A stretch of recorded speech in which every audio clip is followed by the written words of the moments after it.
This message is to all of those who use the words genocide and ethnic cleansing to refer to Israel and the current war in Gaza.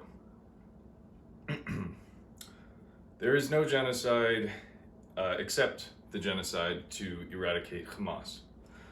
First, Hamas controls the health ministry, which is responsible for releasing the data, the number of deaths in Gaza, currently at around 32,000. And whether or not it's 32, whether it's 30, whether 33, it's important to note that these numbers are controlled directly by Hamas. Additionally, if the Israelis had wanted to wipe out all of Gaza and its population of over 2.1 million people, they could have done so about 6 months ago, and it would have taken less than 5 minutes with the single drop of a bomb. There is not, and there never was, any ethnic cleansing in Palestine,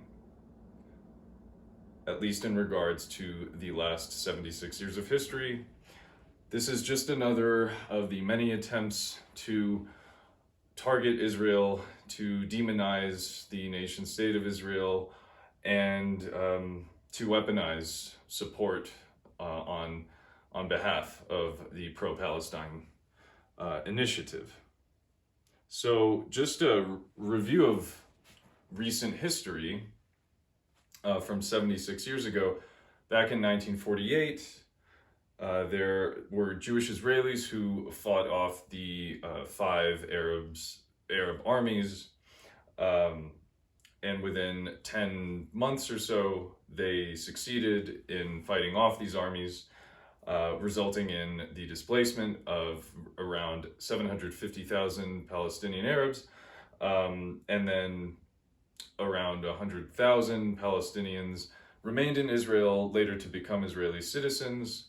And today, the population of Israel consists of about 20% Arab Israeli, or around 1.8 million.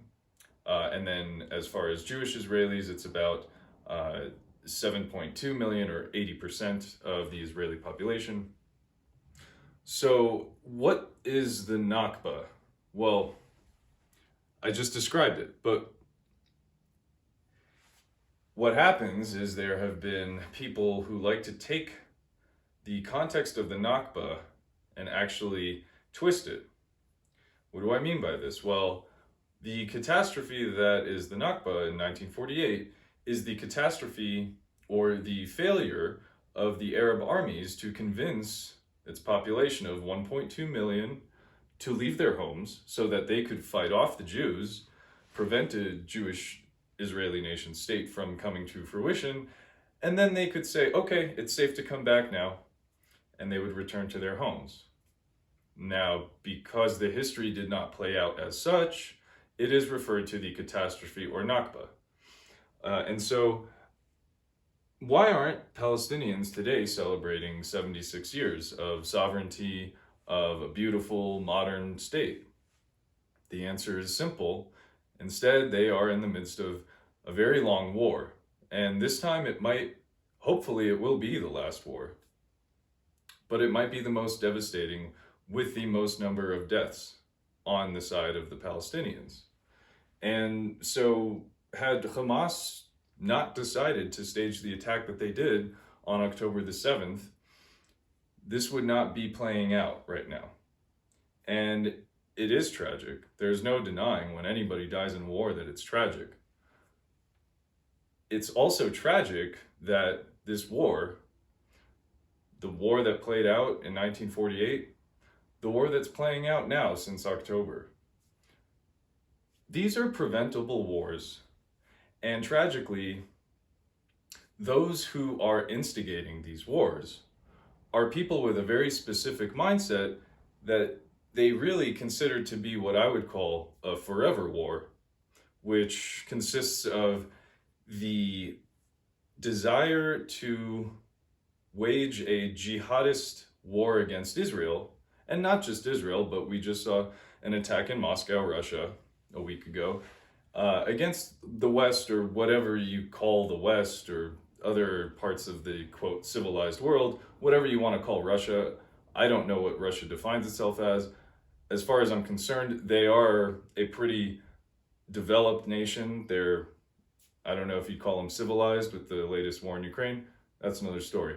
But point being is, terrorism knows no boundaries. It is obviously not something that is just going to restrict itself to a continent such as Antarctica.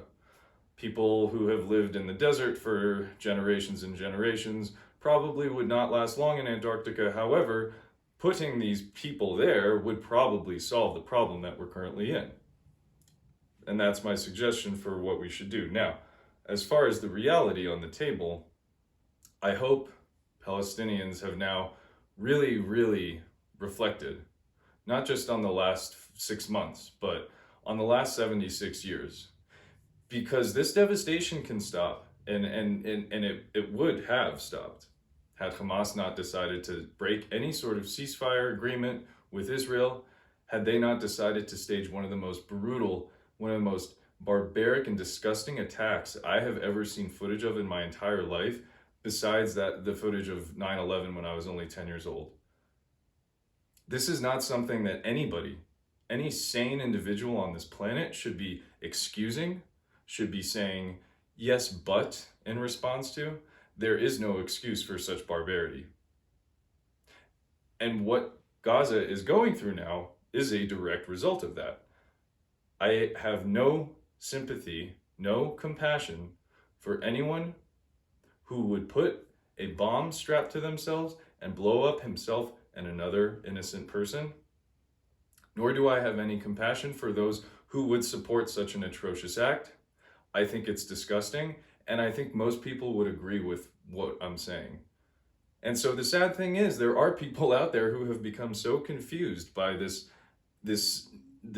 latest of one war, of a 76-year-long war that is really the attempt to destroy the state of Israel. If such an attempt did not exist, peace would have happened decades ago.